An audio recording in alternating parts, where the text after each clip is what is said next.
Now to our friend Major Garrett's news-making interview with Robert F. Kennedy Jr., the independent presidential candidate. We'll tell you about the polling first. It estimates that Kennedy is at around 6% of the national vote, which is well enough to make a difference in battleground states if, and that's the key part here, he gets on the ballots in those states. Kennedy is an environmental lawyer, of course. He's also the son of the late Senator Robert F. Kennedy, and his campaign slogan is this: people before politics, country before party. But his words, what he says out there on the campaign trail, many people file it in the category of divisive nonsense. He spent years spreading false claims about vaccines, COVID, even the September 11th attacks. He sat down, as I mentioned, with Major Garrett. Why do you want to be president?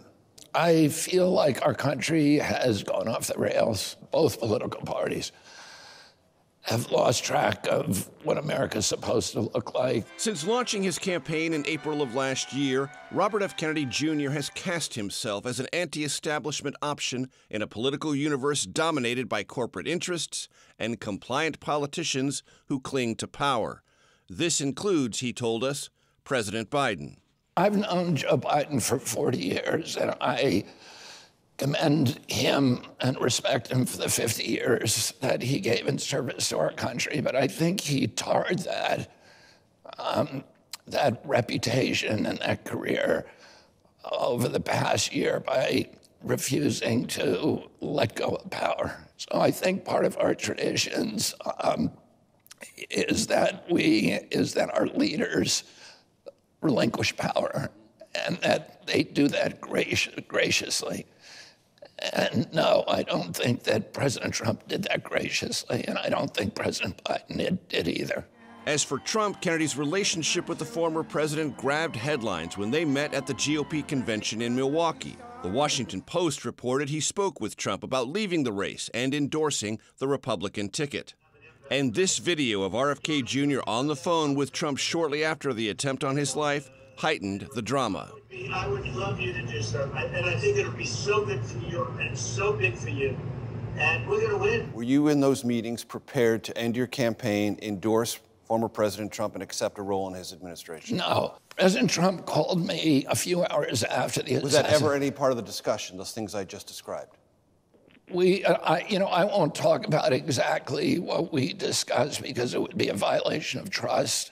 Kennedy's campaign now has Secret Service protection approved following the Trump rally shooting. It's a risk inextricably tied to RFK Jr., whose father and uncle were assassinated in the 1960s.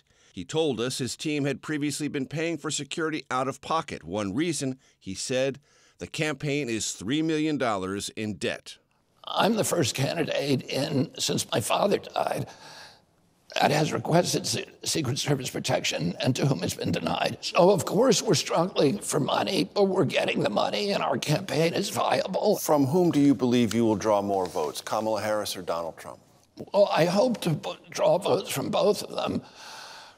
Right now, I draw many more votes from President Trump than from the Democrats. Is he happy with that? Is President Trump happy? He isn't happy. And in fact, the RNC, I told him that when I saw him. And he was like, yeah, we got to do something about that. Critics have accused Kennedy of peddling conspiracy theories with comments like these. I see somebody on a hiking trail carrying a little baby, and I say to him, better not get him vaccinated. But he told us this about his reputation as an anti-vaxxer. I've never been anti-vaccine. I've said that for 20 years. That's a pejorative that is applied to me in order to silence the legitimate questions I have about vaccine safety and efficacy. And this about his views on 9/11. Do I have doubts about 9/11? It's not something I've looked into. So I wouldn't take a position on it until I'd studied it. I don't accept government orthodoxies. I just don't. Well, he's got some time since 9/11 to look into it. Major Garrett joins us now. He's looked into a lot of the Kennedy background and what he said recently. Good morning to you, Major. You also asked Kennedy about an apology text that he recently sent to a woman who had accused him of sexual assault. What did he say in this apology text? That's right, Tony. This arises from an article that appeared in the Vanity Fair magazine earlier this month. It talks about a woman named Eliza Cooney, who in 1998 was a part-time babysitter for Robert F. Kennedy Jr. and his family. She was 23 at the time, and she told Vanity Fair that Robert F. Kennedy Jr. on more than one occasion groped her and made her feel sexually threatened or sexualized. Robert F. Kennedy Jr. told me he has no memory of this at all, said it doesn't sound like his character, but acknowledged having sent Eliza Cooney a text after the Vanity Fair piece appeared apologizing.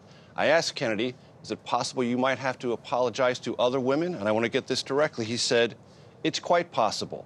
I'm 70 years old. I had a very rambunctious life, unquote. Okay, we're going to back up out of that detail and get into the general crush of political news in the last 2 weeks. And I'm curious, how has that news affected Kennedy's campaign?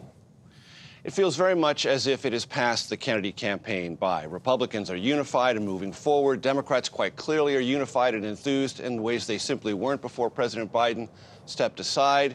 All of that has focused attention squarely on former President Trump and now the emerging presumptive Democratic nominee Kamala Harris. Robert F. Kennedy Jr. feels very much cast to the side.